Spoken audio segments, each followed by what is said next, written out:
जी sir, मेरा नाम इम्तियाज़ हुसैन गन्नई है। ये मेरा पोल्ट्री फार्म है। यहाँ पे मैं पोल्ट्री का काम करता हूँ। यहाँ पे काले भालू की वजह से बहुत डर का माहौल है। मेरा फार्म भी उसने तोड़ा है। यहाँ पे 200-300 मुर्गे भी खाए हैं।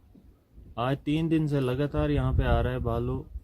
वाइल्ड लाइफ वाले भी, उनको भी मैंने फ़ोन किया, वो भी आ गए हैं। अब बाकी जो हमसे हो रहा तो वो भी हमने किया।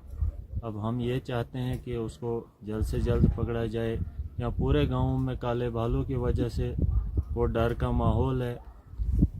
मेरा भी बहुत नुकसान किया उसने। अब हम 2-3 दिन से यहाँ पे उसका पहरा तो दे रहे हैं, मगर वो यहाँ पे बार बार आ रहा है। हम ये चाहते हैं एडमिनिस्ट्रेशन से कि उसको जल्द से जल्द पकड़ा जाए। वाइल्ड लाइफ वाले भी उसको पकड़ के ले जाएं यहाँ। ये जो वाइल्ड बियर की जो हमारे पास कंप्लेंटें आ रही हैं, ये भद्रवाह के काफ़ी हमारे गांव से आ रही हैं कंप्लेंटें। इसमें सुंगली है, पुनेजा है, ख़ास तौर से हमारे जो फार्म्स पे अटैक हुआ, ये जो है 0 पॉइंट थनाला रोड पे हुआ है। हमारी पूरी टीम यहाँ पे मौजूद है। हमारी टीम जो है भालू को सर्च कर रही है।